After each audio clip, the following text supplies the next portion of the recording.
네, 안녕하세요. 행정학 언론 수강생 여러분. 네, 오늘이 이제 마지막 동영상 녹화고요. 오늘은 뭐 특별히 수업을 할 건 아니고 이제 기말고사 공지를 드리려고 이제 영상을 올렸습니다. 그 코로나 시국에 어떻게 잘 지내고 계신지. 이제 질문을 하는 것도 이제 징하네.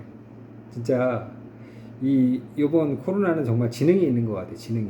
예, 정말 이제 빈틈을 잘 파고드는 것 같습니다. 이제 우리가 예상하지 못한 곳에 이제 전파를 시키고, 그러니까 죽지를 않네요. 네. 그래서 지금 이제 조심스럽게 나오는 게 다음 학기에는 과연 대면 수업을 할 수 있을지 염려도 하는데, 어쨌든 이제 원래는 대면 수업을 진행했으면 이제 지금 이제 비평을 드릴 건데, 과제로 기말 시험으로 이걸 중간고사 때 드렸을 거예요. 테이크홈 집에 가서 푸는 시험으로 드렸을 것 같은데, 이거를 기말고사로 드릴 것 같아요. 그래서 이제 이 비평을 이제 적어갖고 오시는 거예요. 그래서 가이드라인에 관해서 어떻게 적어야 될지에 관해서 이제 영상으로 간단히 말씀을 드리고요. 그 다음에 이제 요 가이드라인에 관련된 파일을 열린 게시까 공지사항에도 올리겠습니다. 설명을 곁들여서. 그러니까 이것저것 보시면서 이제 잘 작성을 부탁을 드릴게요. 일단은 이 비평을 작성하기 위해서는 이제 그 연구 논문을 하나 읽어야 돼요. 논문을 읽고 논문을 이제 읽은 다음에 비평을 작성하시는 거예요. 읽을 논문은 제목이 뭐냐면 공공 서비스에 대한 국민 태도의 다면성 분석이에요. 이제 여기에서 보면 핵심 중요 키워드가 공공성이에요. 그래서 행정의 중요한 가치가 지난번에도 말씀드렸지만 공공성이기 때문에 이 논문을 이제 제가 골랐고요. 이 논문을 이제 이제 쓴 사람이 이제 저하고 그 다음에 이제 같이 근무를 했던 이제 지금 명지대학 교수인 한승주 교수님이 같이 썼어요. 그러니까 뭐 보고 신나게 이제 비평을 해달라고 부탁을 드릴게요. 그리고 이제 2014년도에 한국정책학회부에 실린 글입니다. 근데 이제 미리 말씀을 드리는 거는, 일단은 이제 여러분들이 이제 뭐 통계학적 지식 이런 게 없기 때문에 그런 건 안 들어가 있어요. 그러니까 도표랑 그림만 들어가 있습니다. 그래서 이제 읽는 데는 지장이 없는데, 그냥 읽는 데는. 근데 이 학술 논문 자체가 여러분들을 대상으로 한 이렇게 글이 아니에요. 독자가 여러분들이 주도 독자층이 아니에요. 그래서 읽기에 쉽지가 않을 수도 있어요. 그래서 일단은 항상 학생들에게 얘기하는 게 반복적으로 읽어라. 여러 번 읽어야 될 수도 있다라고 얘기를 하고요. 그 다음에 읽어도 잘 용어들이 이해가 안 가면 다른 참고문헌, 뭐 다른 논문이라든가 인터넷 서치라든가 아니면 다른 연구 논문들을 읽으면서 이제 도움을 받아야 될 것 같아요. 그러니까 그런 방법으로 이제 공부를 해달라고 부탁을 드릴게요. 그러니까 대학 공부는 이런 식으로 하는 거라고 생각을 하거든요. 그래서 이제 글이 쉽지만은 않을 것이다라고 생각해요. 예, 이해가 어려울 수도 있다라고 생각을 하는데, 일단 이제 이 글을 드릴 거고 쓰는 방법은 이제 처음에 이제 비평을 쓰는데 첫 번째로 이제 퍼즐입니다. 저자가 이 페이퍼에서 제기한 문제가 뭔지, 그 다음에 왜 이러한 문제를 제기하게 됐는지 언급을 해주세요. 이 연구가 왜 필요한지, 쉽게 얘기하면 왜 이 연구를 하게 됐지, 이런 거예요. 두 번째로 메인 아규먼트입니다.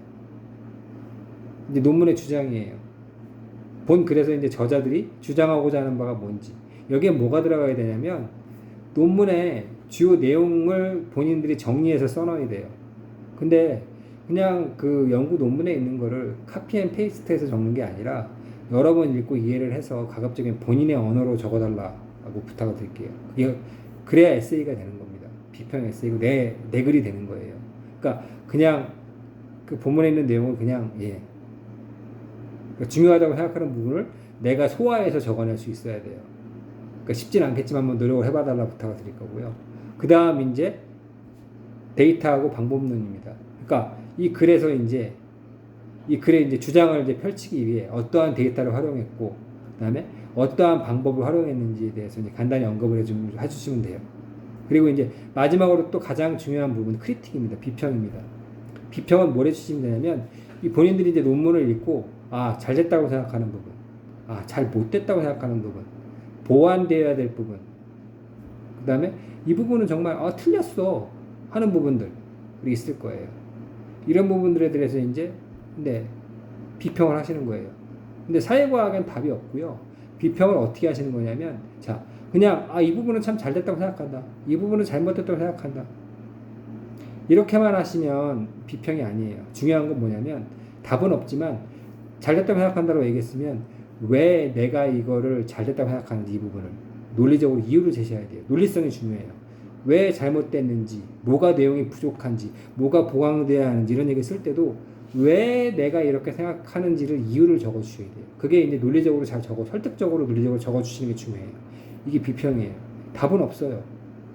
그러니까 제가 이제 이걸 보고 이제 평가를 할 때도 이게 맞고 틀리고 정답을 보는 게 아니에요. 아니고 이제 얼마나 논리적으로 이제 생각을 했는지 그냥 단순히 잘 됐다고 쓰면 안 되죠.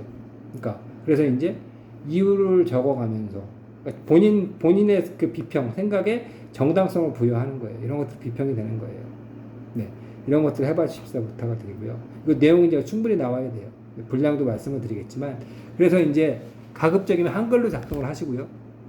그다음에 글자는 이제 11포인트 정도, 뭐 자가는 160 정도. 그러니까 기본 설정에 글씨 크기만 11을 맞추고 한글로 작성하시면 돼요.